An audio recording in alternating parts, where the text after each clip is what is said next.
اور روتے ہوئے آسمان کی طرف دیکھ کے بڑے ناز سے کہتا ہے مولا مجھے بخش دے، مولا مجھے معاف کر دے، مولا میری مغفرت کر دے، بہت ہو گیا مولا، بہت دن بیت گئے مولا، میں تجھے مناتا ہوں لیکن تیری طرف سے رضا کا اعلان نہیں ہوتا۔ رو رہا ہے رو رہا ہے رو رہا ہے۔ جیسے مالک الدینار کی آپ کے قدموں کی ہٹ اس کے کانوں میں پہنچی، جلدی سے اس نے آنسو پوچھ لیے۔ مطلب وہ چٹنگ باز نہیں تھا، ریاکار نہیں تھا، اپنے آنسو چھپا رہا تھا، اس نے آنسو پوچھ لیے۔ جیسے مالک بن دینار نے اس کو دیکھا تو کہا کون؟ مالک بن دینار۔ اچھا اے اللہ کے ولی، خواب دیکھ کر آ رہے ہو کہ ابن ہارون کا حج رد ہو گیا، جا کر اس کو اطلاع دے دو، یہی رپورٹ لائے ہو نا، یہی بات لائے ہو نا۔ مالک الدینار نے سوچا یا اللہ یہ کیسا بندہ ہے کہ میرا خواب بھی جانتا ہے، میرے خواب کا مضمون بھی جانتا ہے۔ تو میں نے کہا اے اللہ کے بندے، تو میرا خواب بھی جانتا ہے اور میرے خواب کا مضمون بھی جانتا ہے، آخر بتا کہ تو اتنا پہنچا ہوا ہے، پھر اللہ نے تیرا حج کیوں رد کر دیا؟ اللہ پاک نے تیرا حج کیوں رد کیا؟ حج رد ہونے کی وجہ کیا ہے؟ اللہ اکبر۔ آپ توجہ فرمائیں میری بات پہ، بہت اہم گفتگو، اہم موڑ پر ہمارے۔ آپ اپنی موبائل کو بند کر چھوڑ دیں ایسے، آپ میری طرف توجہ کریں۔ موبائل کی ضرورت نہیں میرے بھائی، یہاں دل کی روشنی کی ضرورت ہے۔ محفل پر مصطفیٰ جان رحمت کی نگاہ عنایت ہے، محفل پر پنجتین پاک کی نگاہ عنایت ہے۔ آپ تھوڑی توجہ کر لیں، بس چند جملے کے بعد بات مکمل ہے۔ اللہ اکبر۔ حضرت مالک بن دینار نے فرمایا اے ابن ہارون، تو اتنا پہنچا ہوا انسان ہے، تو میرا خواب بھی جانتا ہے، خواب کا مضمون بھی جانتا ہے۔ مالک الدینار کو اس نے کہا اے مالک، میں کوئی پہنچا ہوا نہیں ہوں، نہ ہی یہ میرا کشف ہے، نہ ہی یہ میری کرامت ہے، بلکہ یہ 40 سال کا تجربہ ہے۔ 40 سال سے ہر سال میں حج کے لیے آتا ہوں، 40 سال سے ہر سال میں حج کے لیے آتا ہوں، لیکن ہر سال کسی نہ کسی ولی کو خواب میں دکھایا جاتا ہے کہ جاؤ اور جا کر ابن ہارون کو بتا دو کہ ہم نے اس کا حج رد کر دیا۔ بس اسی تجربے کی بنیاد پر، اسی تجربے کی وجہ سے میں کہہ رہا ہوں کہ تم خواب دیکھ کر آئے ہو نا۔ حضرت مالک بن دینار تھے، وہ مالک الدینار نے کہا اے ابن ہارون، میرا اللہ ظلم سے پاک ہے، میرا اللہ زیادتی سے پاک ہے، میرا اللہ اپنے بندوں سے بہت محبت کرتا ہے، وہ یوں کسی کی عبادت رد نہیں کرتا، وہ یوں کسی کی عبادت کو رد نہیں کرتا، وہ یوں کسی کا اجر ضائع نہیں کرتا۔ ابن ہارون تو نے آخر ایسا کیا کیا؟ ابن ہارون آخر تو نے ایسا کیا کیا جس کی وجہ سے اللہ اتنا ناراض ہے کہ اللہ تیری عبادتوں کو رد کر رہا ہے اور تجھ سے ناراض ہے؟ اب دل کے کانوں سے سننا، ہو سکتا ہے نشہ کرنے والوں تم بھی اللہ نہ کرے اس بلا سے گزرو۔ اللہ اکبر۔ ابن ہارون کہتا ہے اے مالک الدینار، اگر آپ جیسا ولی یہ سوال نہ کرتا تو میں کبھی بھی یہ راز سے پردہ نہ اٹھاتا۔ یہ بات کسی کو نہیں پتا ہے، یہ بات صرف میں جانتا ہوں اور میری بیوی جانتی ہے اور تیسرا کسی کو نہیں معلوم ہے۔ لوگ مجھے بہت نیک سمجھتے ہیں، بہت متقی سمجھتے ہیں، بہت پرہیزگار سمجھتے ہیں۔ ابن ہارون کہتا ہے اے مالک، جو جانتے ہیں وہ جانتے ہیں کہ میں بلخ کا رہنے والا بڑا مالدار تاجر تھا، اللہ نے مجھے بہت دولت دی تھی، اللہ نے مجھے بہت مال دیا تھا، اللہ نے مجھے بہت نوازا تھا، بہت دیا تھا میرے رب نے مجھے، لیکن جب میں مالدار ہوا اور میرے پاس دولت کی ریل پین تھی تو کچھ غلط لوگوں کی صحبت میں پڑ گیا، کچھ غلط لوگوں کے ساتھ ہو گیا، اور وہ غلط لوگوں کی صحبت میں پڑنے کی وجہ سے ہوا یہ کہ انہوں نے مجھے شراب کا عادی بنا دیا، انہوں نے مجھے نشے کا عادی بنا دیا، پھر میں نشہ کرنے لگا، اور جب میں نشہ کرنے لگا تو پھر حالت یہ ہوئی کہ میں نشے کا عادی ہو گیا، لیکن میں اپنی ماں سے چھپ چھپ کر کے نشہ کرتا، صرف میری بیوی کو معلوم تھا، لیکن میری بیوی اتنی وفادار تھی، اتنی فرما بردار تھی، اس نے کبھی میری ماں کو خبر بھی نہیں ہونے دی۔ ایک دن ایسا ہوا کہ شعبان کی آخری تاریخ تھی، میں دوستوں کے ساتھ نشہ کرنے گیا اور نشہ کرتے کرتے اتنی دیر ہو گئی کہ اللہ اکبر، صبح سے شام ہو گئی، اور اس دن اتنا نشہ کر لیا تھا کہ ہوش نہیں تھا۔ اللہ اللہ ڈولتے ڈولتے آیا، شعبان کی آخری تاریخ ختم ہوئی، شام کا وقت آ گیا، اللہ اکبر۔ بلخ کی وادیوں کے اندر سورج نے جیسے شعبان کے آخری تاریخ کے سورج نے جیسے بلخ کی وادیوں میں اپنا چہرہ چھپایا، افق پر رمضان المبارک کا چاند طلوع ہوا، اور جیسے ہی چاند شروع ہوا، طلوع ہوا، رمضان المبارک کا مہینہ شروع ہوا، اور میں شام کے وقت گھر لوٹا۔ جب میں شام کے وقت گھر آیا تو میرا سامنا میری ماں سے ہو گیا. میں نشے کی حالت میں تھا اے مالک بن دینار, میں نشے کی حالت میں تھا اور میری ماں سے میرا سامنا ہوا. پہلی مرتبہ میری ماں نے مجھے نشے کی حالت میں دیکھا, میری امی نے نشے کی حالت میں دیکھا. میں ڈول رہا تھا, مجھے ہوش نہیں تھا. میری ماں نے مجھ سے کہا رمضان شریف کا چاند طلوع ہو گیا ہے, لوگ تراویح کی تیاری کر رہے ہیں اور تو نشے میں دھت ہے. میں اپنی ماں کا بڑا وفادار, بڑا فرما بردار تھا. میری ماں مجھ پہ ناز کرتی تھی, میری ماں میری وفا پہ ناز کرتی تھی. نشے کی حالت میں ماں نے دیکھ کر مجھے ایک تماچا مارا. میری ماں نے مجھے ایک تماچا مارا, لیکن میں نشے میں تھا. میں شیطان کے ہاتھ کی کٹ پتلی بن گیا, میں شیطان کے ہاتھ کا آلہ بن گیا. میری ماں نے مجھے صرف ایک تماچا مارا کیونکہ میں ماں کا وفادار اور فرما بردار تھا, لیکن نشے میں ہونے کی وجہ سے مجھے اتنا غصہ آیا کہ نشے کی حالت میں نے پلٹ کر اپنی ماں کو تماچا مارا.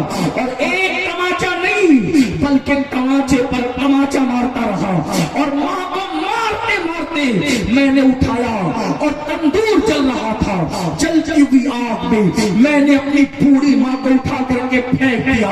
اللہ اکبر. پھر اس کے بعد کیا ہوا مجھے کچھ نہیں پتا تھا. ویسے تو یہ واقعی کی مجھے کوئی خبر نہیں تھی, یہ واقعہ مجھے میری بیوی نے بتایا.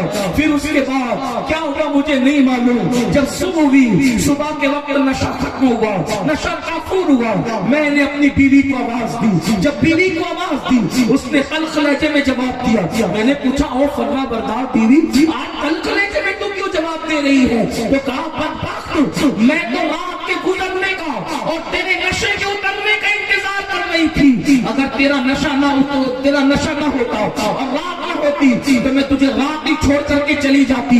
بدبخت, جب تو اپنی ماں کا نہ ہوا تو تو میرا کیا ہو سکتا ہے؟ میں جلدی سے سٹ پٹا کر بستر سے اٹھ کے بیٹھ گیا. میں نے پوچھا ماں کا کیا ہوا؟ تو کہا میں تو ماں کا وفادار ہوں, ماں کا کیا ہوا؟ تو میری بیوی نے کہا اب اس کو آپ برکتاً سمجھیں. یہ مکمل میرا جو پڑھنے کا جو وقت ہے, کیونکہ میرے بعد خطیب اہل سنت حضرت علامہ شاہ الحاج انوار القادری صاحب قبلہ کا خطاب ہونا ہے. میں 2-3 شعر پڑھتا ہوں, جن کو جو درود شریف یاد ہے آواز بلند درود شریف پڑھ لیں. اللہم صلی علی سیدنا شیخنا بنا مولانا محمد بارک صلی اللہ علیہ صلاۃ و سلام علیک یا رسول اللہ یا حبیب اللہ صلی اللہ علیہ وسلم. منور میری آنکھوں کو میرے شمس دعا کر دے. میں آپ کو بولنے کے لیے نہیں کہوں گا, یہ بہت بڑی بات ہے کہ کھانے کے وقت کرسی نہیں مل پا رہی تھی اور ابھی کرسی اتنی خالی ہے کہ لوگ پیر بھی لگائے ہوئے. اللہ آپ کو سلامت رکھے اور آپ کا آنا قبول فرمائے. منور میری آنکھوں کو میرے شمس دعا کر دے. منور میری آنکھوں کو میرے شمس دعا کر دے.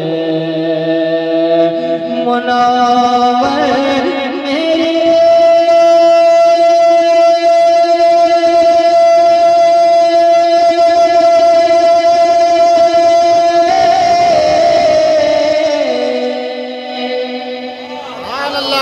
منور میری آنکھوں کو میرے شمس دعا کر دے.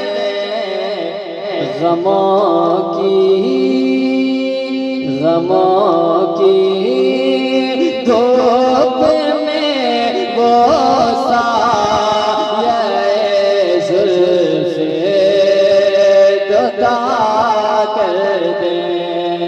غموں کی دھوپ میں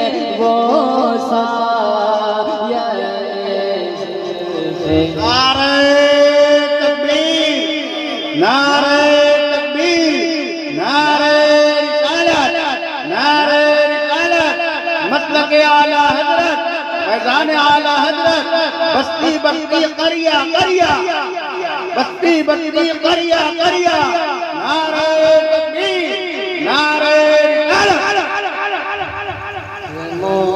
کی دھوپ میں وہ سایہ زلف دوتا کر دے، جہاں میں اڑ کے چلتے ہیں، جہاں میں اڑ کے چلتے ہیں، جہاں میں اڑ کے چلتے ہیں، وہ دم میں کیا سے کیا کر دیں، جہاں میں اڑ کے چلتے ہیں، وہ دم میں کیا سے کیا کر دیں، زمین کو آسماں کر دیں، زمین کو آسماں کر دیں، سوریا کو سرا کر دیں، سوریا کو سرا کر دیں، سوریا کو سرا کر دیں، جہاں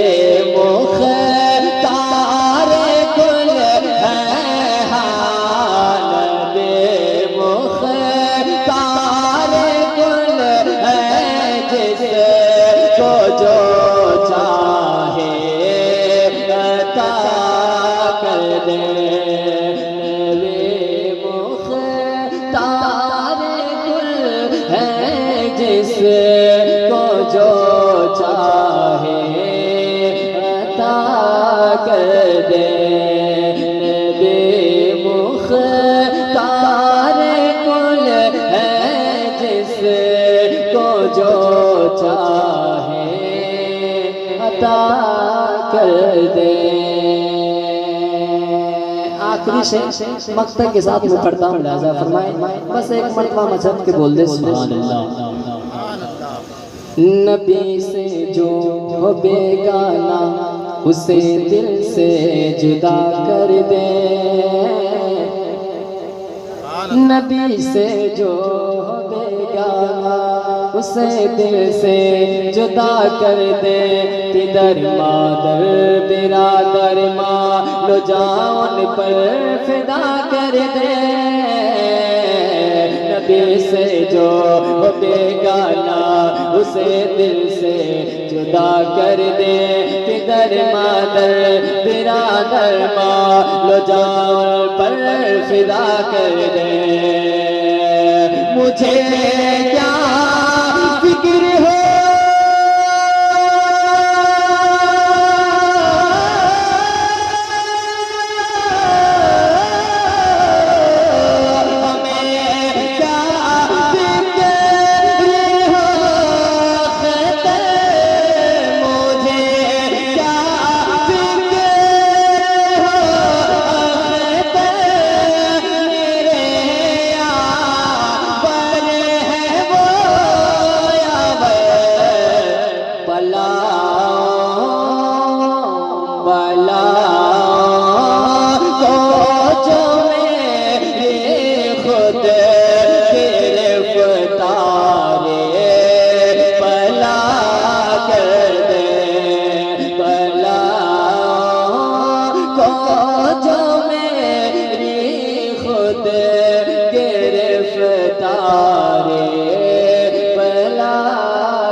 ضحا کر